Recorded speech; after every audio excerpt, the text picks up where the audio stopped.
Pernah kebayang nggak ditolak sama universitas impian malah jadi tiket emas ke panggung dunia?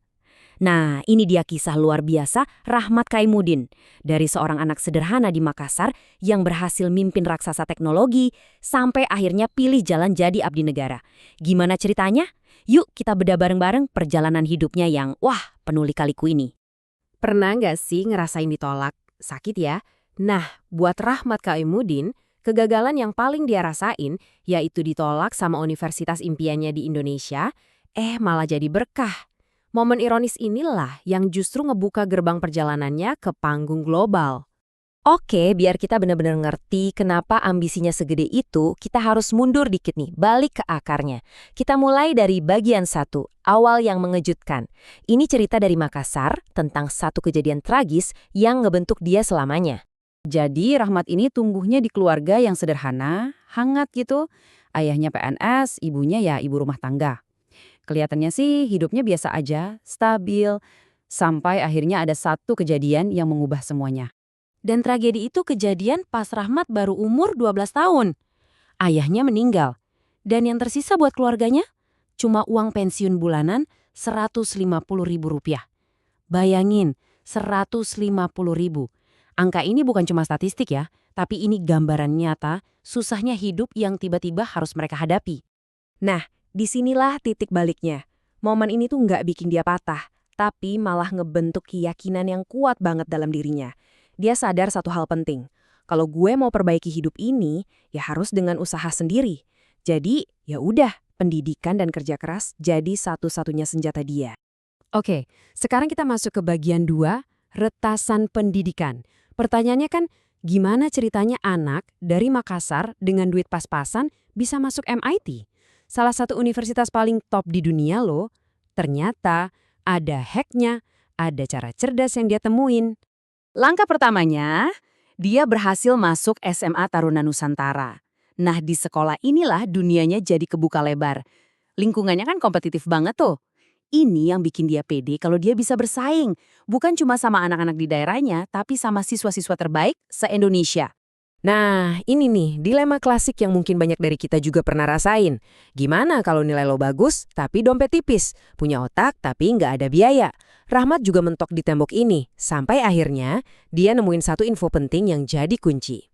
Dan inilah dia, hack geniusnya, sebuah kebijakan yang namanya Need Blind Admission. Gampangnya gini, universitas-universitas top ini tuh nggak akan peduli sama kondisi keuangan kamu pas seleksi. Mereka cuma lihat kemampuan kamu. Kalau kamu lolos, baru deh mereka mikirin gimana caranya biayain kuliah kamu. Seringnya sih beasiswa penuh. Wah, ini bener-bener game changer.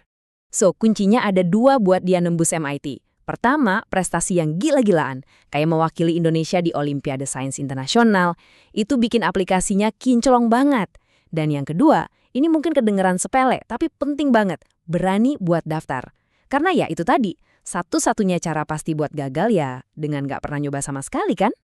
Oke, dengan gelar dari MIT dan Stanford di tangan, Rahmat siap nih buat menaklukkan dunia korporat.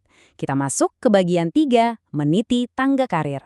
Coba perhatiin baik-baik, karena perjalanannya dari konsultan sampai jadi direktur itu secepat roket.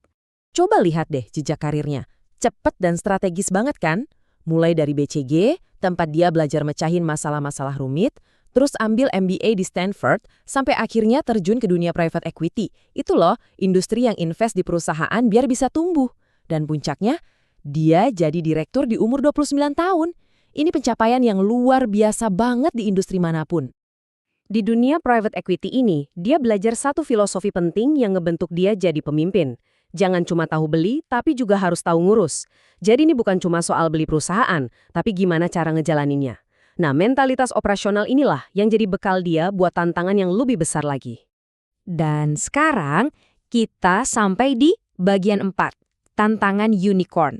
Setelah sukses di dunia korporat, Rahmat dihadapkan sama tantangan terbesarnya, memimpin Bukalapak, salah satu unicorn teknologi paling ikonik di Indonesia. Coba deh bayangin situasinya. Dia jadi CEO non-pendiri pertama di Bukalapak.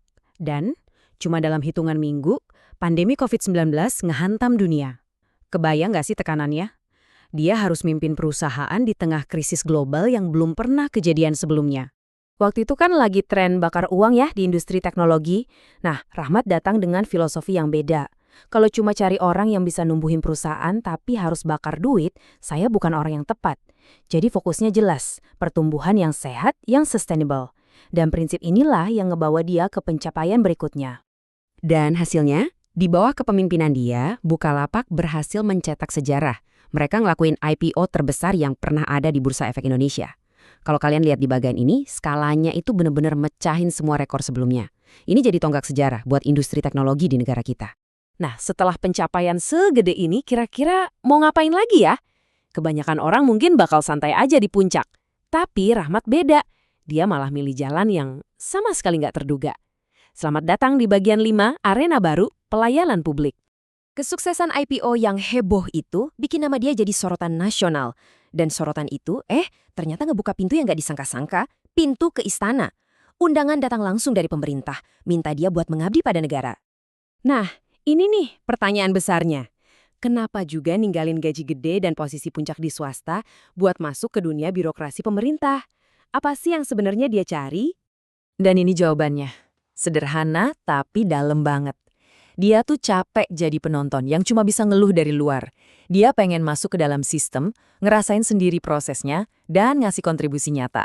Kayak yang dia bilang, saya nggak akan bisa benar-benar menghargai prosesnya kalau saya nggak pernah ada di posisi mereka. Oke, kita udah lihat kan perjalanannya yang luar biasa ini. Sekarang yuk kita masuk ke bagian 6, pelajaran inti. Apa sih kunci sukses karir yang bisa kita ambil langsung dari pengalaman Rahmat Kaimuddin buat kita terapkan di hidup kita? Nah, ini nih salah satu pelajaran paling berharga dari dia. Ada bedanya loh antara jadi manajer sama direktur. Kalau di level manajer, skill teknis kamu tuh yang paling penting. Tapi begitu kamu naik ke level direktur, mata uang yang paling berharga itu adalah kepercayaan. Kepercayaan dari para stakeholders. Terus gimana caranya ngebangun kepercayaan itu? Ini resep praktisnya. Pertama, bikin hidup atasan kamu lebih gampang. Caranya, ya kuasai core skill teknis kamu, jadi orang yang bisa diandelin, konsisten, dan komunikasikan semuanya dengan jelas. 4 langkah simpel ini jadi fondasi buat nanjak di karir. Dan kita kembali lagi ke awal cerita. Sebuah penolakan dari universitas lokal justru yang ngebawa dia ke MIT. Ini jadi pertanyaan penutup buat kalian semua. Coba deh pikirin lagi, kira-kira penolakan mana dalam hidup kalian yang selama ini kalian anggap kegagalan. Padahal, siapa tahu itu justru pintu yang kebuka menuju peluang terbesar kalian.